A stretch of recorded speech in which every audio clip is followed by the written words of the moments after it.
Pancasila dari kampus Bhinneka Tunggal Ika, Universitas Wisnuwardana Malang. Salam sehat kepada saudara-saudari yang berasal dari Sabang sampai Merauke. Saat ini perkenalkan saya Dwi Eka Sari Harmaji, dosen Fakultas Ekonomi dan Bisnis, jurusan Akuntansi Universitas Wisnuwardana Malang, akan membahas mengenai pajak bagi UMKM. Saudara-saudari sekalian, jangan lupa untuk like, subscribe, share, dan komen channel YouTube Unida Malang.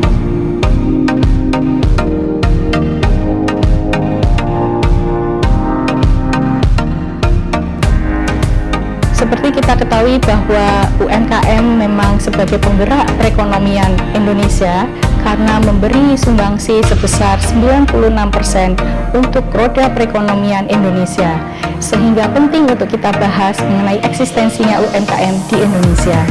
Untuk itu saya sudah memiliki narasumber yang luar biasa yang memang praktisi dan sekaligus akademisi, yaitu Bapak Rosid Arifin, SE, MSA, AK, CA, CPA, BKP. Beliau adalah dosen juga di Fakultas Ekonomi dan Bisnis Universitas Wisnuwardana, Prodi Akuntansi. Selamat datang Bapak Rosid, saya ucapkan dalam bincang-bincang kita saat ini. Selamat datang Bu ya, sehat Bu ya. Salam sehat juga Pak. Ya.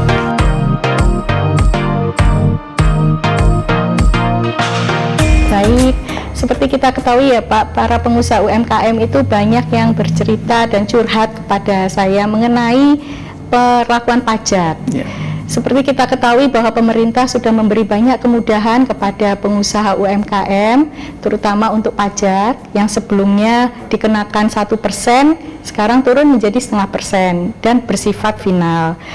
Untuk itu semua diatur dalam peraturan pemerintah nomor 23. Ya, benar. Sejak kapan ya PP 23 itu diberlakukan Pak Rosid? Oke, jadi terkait pajak untuk PP 23 itu, jadi itu berlaku mulai 1 Juli Bu, ya 1 Juli tahun 2018 itu menggantikan PP 46 yang selama ini kita sudah menggunakan 0,5%, tapi sebelumnya itu dia dikenakan 1%, seperti itu Bu. Ya, baik Pak. Nah, terus kalau sudah ada beberapa pengusaha UMKM yang sudah membayar sebesar 1%, lalu langkah berikutnya bagaimana Pak? Jadi kalau umpamanya wajib pajak tadi sudah melakukan pembayaran 1%, ternyata ada PP 23 tadi yang tarifnya 0,5%, maka wajib pajak tadi bisa melakukan yang namanya penggeseran atau pindah buku istilah perpajakan. Jadi nanti wajib pajak cukup datang ke kantor pajak, menemui AR-nya, dia akan memberikan solusi ya di situ. Di situ nanti wajib pajak akan diarahkan apa yang harus dilakukan. Tapi istilahnya itu pindah buku Bu. Ya, jadi prosesnya nggak lama, ya 1 mingguan lah itu nanti selesai seperti itu. Oh, pindah buku. Jadi apakah diperhitungkan untuk tahun pajak berikutnya atau bagaimana Pak untuk kelebihan pajak yang dia bayarkan? Artinya kalau umpamanya dia sudah terlanjur bisa diperhitungkan untuk bulan berikutnya. Jadi dikompensasikan ya. Jadi diarahkan ke bulan-bulan berikutnya, maka nanti menjadi dasar perhitungan di akhir tahun juga. Seperti itu. Ya. Wah, ini kabar gembira buat para pengusaha UMKM yang bertanya-tanya mengenai pajak. Ini sudah jelas bahwa ada keringanan pajak yang diberlakukan melalui PP 23. Apakah ada pengecualian wajib pajak untuk PP 23 ini Pak Rosid? Oh, terkait PP 23 itu memang ada dikecualikan. Jadi tidak semua itu bisa menikmati ya. Jadi di situ ada ketentuannya untuk wajib pajak yang memiliki pekerjaan bebas, di situ memiliki keahlian seperti akuntan, konsultan, mungkin artis segala macam, itu tidak bisa menikmati. Dia tetap menggunakan pasal 25. Jadi PP 23 ini dikenakan untuk wajib pajak UMKM, khususnya untuk pengusaha ya, baik itu orang pribadi bisa, untuk badan juga bisa, sepanjang omsetnya tidak melebihi 4,8 Bu. 4,8 miliar dalam satu tahun omset penjualannya. Baik, kalau misalnya dia sudah mencapai omset lebih dari 4,8 miliar, perlakuan pajaknya bagaimana Pak? Jadi ketentuannya, jadi yang namanya UMKM itu ada batasan omset, jadi di bawah 4,8. Kalau di atas itu berarti bukan UMKM lagi, sehingga dia tidak bisa menggunakan PP 23, maka dia harus menggunakan tarif normal, artinya pasal 25 itu berlaku seperti itu. Oh, Ya. gitu. Barangkali teman-teman di sini ada pengusaha yang omsetnya sudah bisa Ya. lebih dari 4,8 miliar, maka dia tidak bisa menikmati fasilitas PP23 ini seperti ya. itu ya. Baik, Pak. Terus kalau tadi dijelaskan mengenai pekerjaan bebas. Pekerjaan bebas itu artinya yang bagaimana ya, Pak ya? Jadi ketentuannya terkait pekerjaan bebas itu biasanya dibuktikan dengan sertifikat keahlian ya, seperti akuntan publik ada sertifikatnya, konsultan pajak ada sertifikatnya. Jadi tidak semua yang terkait pekerjaan bebas itu bisa digunakan oleh wajib pajak. Artinya dia memiliki keahlian tersendiri ya. Jadi beda. Kalau saya pengusaha umpamanya saya hanya sebatas trading, saya tidak bisa mungkin sebagai konsultan, itu tidak bisa. Jadi pekerjaan bebas di sini memang jelas ya, ada ketentuannya, dan di situ pemerintah mungkin sudah memperhitungkan juga yang namanya pekerjaan bebas itu biasanya labanya kan tinggi. Makanya kalau umpamanya labanya tinggi dikenakan PP23 akan menguntungkan bagi wajib pajak yang memiliki pekerjaan bebas tadi, sehingga di PP23 itu dijelaskan ya, bahwa yang memiliki keahlian atau pekerjaan bebas tadi harus menggunakan pasal 25. Jadi ini sebetulnya asas keadilan juga ya. Jadi tidak memberatkan seperti itu, Bu. Ya. Iya, betul. Jadi kayak dokter segala itu termasuk pekerjaan. Termasuk pekerjaan bebas di situ. Dosen juga ya, Pak? Ya, jadi memiliki keahlian ya. Artinya dosen itu memiliki keahlian. Dianggap memiliki keahlian. Jadi kayak artis itu kan memiliki keahlian juga, seperti itu. Iya. Iya. Tapi beda kalau umpamanya dosen terus dia punya usaha, itu lain ceritanya. Nanti bisa menggunakan PP23 seperti itu. Seperti saya dosen. Iya, tapi punya usaha. Itu lain. Boleh ya? Ya, boleh. Baik. Terus nanti pelaporannya terpisah atau gimana ya, Pak ya, di SPT nanti tahunan?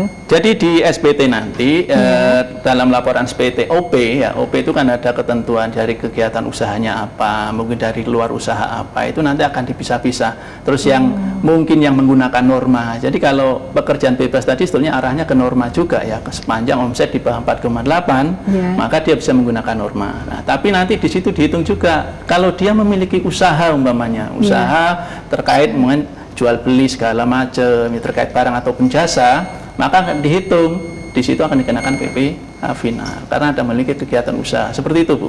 Oh, gitu ya. Jadi memang ada bagian-bagiannya untuk pajak ini sesuai dengan peruntukannya karena tadi asas keadilan itu. Dan semuanya memang kita tahu bahwa pajak itu bermanfaat bagi pembangunan Indonesia. Betul. Jadi orang bijak katanya taat bayar pajak. Betul. Itu slogannya dari mungkin saya tambahkan juga. Jadi pajak itu kan sesuatu iuran wajib setiap warga negara yang sifatnya memaksa. Ya, jadi kalau kita secara objek sudah terpenuhi, ya kita harus patuh terhadap undang-undang itu. Seperti itu, Bu. Iya, betul. Pak, apakah ada kewajiban bahwa pengusaha UMKM itu harus memiliki pembukuan? Oke. Jadi ini terkait pembukuan. Jadi kalau pembukuan itu kita lihat dulu UMKM-nya, dia orang pribadi atau badan. Kalau badan itu wajib. Ya, artinya kalau omsetnya pun di bawah 4,8, dia harus pembukuan. Tetapi dia akan dikenakan PPh final. Tapi kalau yang orang pribadi itu ada dua pilihan, mau pembukuan atau tidak. Ya, jadi UMKM juga artinya kalau UMKM sepanjang itu badan wajib pembukuan. Tapi kalau orang pribadi tidak. Ya, sepanjang omsetnya belum melebihi di atas 4,8. Seperti itu, Bu. Iya. Kalau misalnya badan usaha tadi UMKM ya, Pak, dan dia membuat pembukuan, dia bisa dapat fasilitas PP23 ini? Bisa, sepanjang itu tadi batasan omsetnya di bawah 4,8. Jadi bisa menikmati lah artinya. Nah, di situ saya tambahkan juga PP23 itu ada batasan waktu, Bu ya. Jadi kapan kita harus selesai itu ada diatur di PP23. Jadi kalau untuk orang pribadi itu 7 tahun mulai tahun 2018 kemarin ya. Terus untuk PT itu 3 tahun, sedangkan selain PT itu 4 tahun. Jadi ada batasan, kecuali kalau dia perusahaan tadi berdirinya setelah tahun 2018 maka dihitung sesuai dengan ketentuan tadi. Itu batasannya. Ada batasannya. Iya. Tapi setelah itu nanti kembali lagi ke normal seperti itu, Bu. Jadi ini intinya hanya memfasilitasi ya, mungkin dalam kondisi ini ya perekonomian kita yang yang kurang inilah ya, artinya kurang bagus atau bagaimana, artinya untuk menjaring pendapatan negara yang lebih banyak, yaitu tadi dimudahkan bagaimana cara kita melaporkan kewajiban perpajakan itu, seperti itu. Oh, jadi ada batas waktunya ya? Iya, betul Bu. 7 tahun, setelah 7 tahun dia kena PPh normal. Iya, seperti baik. itu. Kalau misalnya pengusaha UMKM itu punya usaha di beberapa tempat, istilahnya cabang gitu ya Pak, itu perhitungan pajaknya apakah pusat saja, apakah atau termasuk cabang-cabangnya? Oke, jadi kalau wajib pajak tadi memiliki cabang-cabang atau gerai-gerai, ya, jadi dia harus dihitung selama omset kalau di total semuanya belum melebihi 4,8, dia bisa menggunakan PP 23. Hanya saja kita perlu perjelas juga Bu ya, cabang-cabang tadi posisinya itu di wilayah KPP yang sama atau tidak. Kalau di wilayah KPP yang sama gampang saja, tinggal menjumlahkan. Nah, tapi kalau di luar KPP yang berbeda, dia harus melapor sebagai cabang di situ. Tetapi tetap saja nanti akan dijadikan satu Bu, ya kalau itu orang pribadi. Ya, jadi dijadikan satu omsetnya dalam 1 tahun melebihi atau tidak. Dasarnya dari situ Bu. Ya. Dan itu cabang-cabangnya di seluruh Indonesia ya. Kalau di cabangnya di luar negeri kemungkinan gitu ada nggak? Jadi kalau umpamanya dia ada usaha kegiatan di luar negeri, nanti larinya ke pasal 24 Bu. Jadi artinya pasal 24 itu penghasilan wajib pajak dalam negeri yang diterima dari luar negeri. Nanti kredit pajaknya akan menjadi perhitungan. Jadi ada kredit pajaknya dan itu ada ketentuan perhitungannya juga terkait pajak yang dipotong di luar negeri. Dan juga harus melihat juga yang namanya tax treaty-nya ada atau tidak, seperti itu. Iya, baik. Rupanya banyak sekali ya yang kita perlu ketahui tentang pajak untuk pengusaha UMKM ini. Tapi bagaimanapun pengusaha UMKM itu tetap dibantu dan didukung oleh pemerintah dengan adanya pajak yang lebih murah dari tarif pajak umum. Dan setelah itu saya juga ingin tanya ya, kalau pengusaha UMKM itu wajib pajak yang suami istri gitu juga jadi satu ya Pak ya? Iya. Jadi kalau suami istri itu terkait kewajiban PPHOP ya sebetulnya. Jadi kalau istrinya bekerja, suaminya bekerja, itu bagaimana proses pelaporannya. Ataupun juga istri bekerja terus punya usaha, suami bekerja punya usaha, ya nanti bisa digabung atau dipisah sesuai dengan ketentuannya. Jadi ada yang namanya pemisahan ya, artinya pemisahan untuk pelaporannya. Nah, tapi sepanjang dia punya satu NPWP ya dijadikan satu saja, karena kewajiban pelaporan perpajak itu kan di suami sebetulnya. Jadi NPWP itu cukup satu. Jadi istri itu ikut suami nggak masalah NPWP-nya. Jadi kalau umpamanya ibu terus suami punya NPWP, istri punya NPWP ya pilih salah satu saja supaya mempermudah. Tapi kalau mau menyelesaikan kewajibannya sendiri-sendiri ya nggak masalah. Jadi, karena mungkin ada peraturan pisah harta seperti itu ya. Ada pisah harta atau apa ya itu nggak masalah ya. Mereka ada kesepakatan seperti itu. Yang penting kewajiban perpajakannya dilakukan. Intinya seperti itu Bu. Ya, terima kasih. Kalau misalnya ya Pak, ini pengusaha UMKM mendapat bantuan langsung dari pemerintah atau subsidi atau bantuan dari BUMN karena dia termasuk binaan dari BUMN tersebut. Apakah dana itu juga termasuk objek pajak? Oke, ini terkait objek ya. Jadi kalau kita bicara masalah objek itu kan ada pasal 1 ya, pasal 4 ayat 1, pasal 4 ayat 2, pasal 4 ayat 3. Ada yang dikecualikan pasal 4 ayat 3. Itu terkait apa? Dana hibah, bantuan, sumbangan, warisan, beasiswa itu dikecualikan dari objek pajak. Jadi kalau kita bicara masalah penghasilan, ya, kita lihat di pasal 4 ayat 1, ayat 2 dan ayat 3. Jadi seperti itu Bu. Jadi konsepnya yang penting yang kita pegang adalah di undang-undangnya tadi seperti apa. Jadi kita tidak perlu bingung lagi ini bantuan atau apa atau hibah atau apa, ya kita lihatnya di ketentuan tadi, seperti itu. Oh, kembali ke terus ketentuan itu mudah ya diakses lewat Google atau lewat mesin pencari informasi. Jadi ketentuan perpajakan itu mudah, artinya kita tidak perlu beli bukunya undang-undang yang tebal, tidak perlu, cukup akses di internet. Bahkan kita pasal berapa, undang-undang berapa, namun klik langsung keluar. Jadi mudah. Jadi pajak itu sebetulnya mudah untuk dipelajari. Hanya saja aturan perpajakan itu cukup banyak. Mungkin WP itu lebih ini ya, merasa sulit sendiri. Sebetulnya tidak. Jadi pajak itu mudah. Jadi pemerintah itu sudah membuat aturan ketentuan perpajakan itu supaya apa? Memudahkan sebetulnya. Hanya saja jenjang tarifnya itu kan berbeda-beda sesuai dengan ketentuannya. Nah, itu yang mungkin menurut wajib pajak itu mempersulit, tapi saya rasa itu enggak, hanya saja mau atau tidak kita mau belajar gitu, seperti itu. Oh iya, jadi memang pajak itu mudah, Iya. asal kita mau mencari informasi, bisa lewat Google, Iya, atau kita internet. bisa datang ke kantor pajak, Iya, ketemu betul. AR-nya, ya, langsung bisa konsultasi tanya-tanya, seperti konsultasi itu. gratis Iya. lagi ya Pak ya. Atau ada konsultan pajak juga sudah banyak. Ya mungkin praktisi selain konsultan mungkin ada akuntan publik ya, yang lainnya lah itu bisa. Jadi diajak berdiskusi, artinya di sini mengedukasi wajib pajak supaya paham pajak gitu. Karena apa? Pajak itu sesuatu yang pasti. Artinya suka atau tidak suka kita akan berhubungan dengan masalah pajak nanti, Bu. Seperti itu. Iya. Misalnya saya sebagai wajib pajak sekaligus subjek pajak yang memotong atau wajib pungut, itu apa yang harus saya lakukan untuk terkait PP23. PP23 Oh, ini? jadi kadang ini membingungkan juga, artinya secara praktek itu banyak wajib pajak yang bingung. Kalau saya umpamanya sebagai WAPU, saya sudah harus memotong, kan seperti itu. Betul. Terus lawan transaksi kita kebetulan dia UMKM. Nah, maka kalau kita sebagai UMKM, kita harus menunjukkan tadi yang namanya surat keterangan. Kalau dulu SKB, sekarang surat keterangan. Supaya apa? Kita tidak dipotong PPh 23. Maka WAPU tadi akan paham, oh ini berarti dipotong PPh final 0,5%. Ya, jadi nanti dia minta kode billingnya, dia yang membayarkan nggak apa-apa. Nah, itu nanti gitu jadi ya. bahan perhitungan kita juga di akhir tahun nanti, Bu. Jadi nggak usah khawatir, jadi nggak usah bingung. Hanya saja pemahaman antara WAPU dengan lawan transaksi tadi yang ini ya mungkin yang perlu kita jelaskan, karena mungkin dia secara praktek biasanya dipotong pasal 23 ya biasanya. Tapi kita kalau paham pajak ini kita kasih tahu, Bu, Pak, karena kita UMKM, saya sudah punya SKB atau surat keterangan tadi. Nah, ini saya harusnya dipotong 0,5% karena UMKM. Seperti itu ya. Mereka pasti paham. Nah, ingat, kalau mamanya WAPU tadi motong, maka harus dibayar sebelum tanggal 10 batasannya, 10 bulan berikutnya. Karena melebihi itu nanti pasti ada sanksi, Bu. Ya, jadi hati-hati.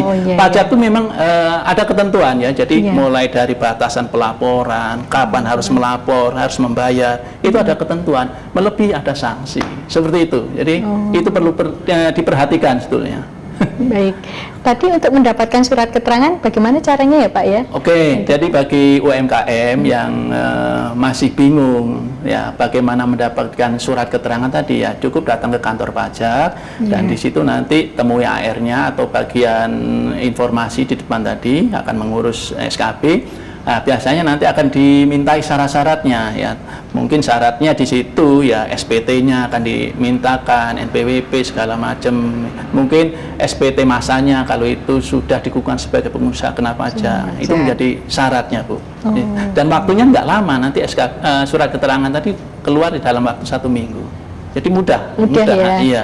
Jadi mudah mengurusnya untuk saudara-saudari yang pengusaha UMKM. Untuk mengurus surat keterangan itu cukup datang ke kantor pajak, ketemu AR-nya untuk bisa dibuatkan. Oh, yang mau saya tanyakan, apakah surat keterangan itu ada masa berlakunya, Pak? Ya, jadi ada ketentuannya. Masa berlakunya 1 tahun. Jadi 1 tahun kita harus ngurus lagi. Ngurus lagi. Ya, ada ketentuannya, Bu. Baik, terima kasih banyak ini informasinya, Bu. Pak Rosid. Sangat berharga sekali bagi pengusaha UMKM, juga bagi mahasiswa, mahasiswi yang juga nantinya akan terjun ke masyarakat. Mungkin mereka juga nantinya akan buka usaha, menjadi pengusaha juga. Karena semakin banyak pengusaha di Indonesia, maka perekonomian Indonesia juga akan segera bangkit dari pandemi ini. Jadi dari kondisi normal kita bisa new spirit juga, jadi semuanya bisa tercapai dan kita semua sejahtera. Amin. Terima kasih saudara-saudari sekalian atas perhatiannya untuk mengikuti bincang-bincang mengenai pajak ini. Semoga bincang-bincang ini bisa menghasilkan keberkahan dan pengetahuan bagi saudara-saudari sekalian. Saudara-saudari sekalian yang merasa sangat terbantukan oleh informasi kami, jangan lupa untuk like, subscribe, share, dan komen untuk YouTube channel Unida Malang. Demikianlah bincang-bincang saya dan Pak Rosid, dan terima kasih. Salam Pancasila dari Kampus Bhinneka Tunggal Ika Universitas Wisnuwardana Malang. Jaya terus. Terima kasih.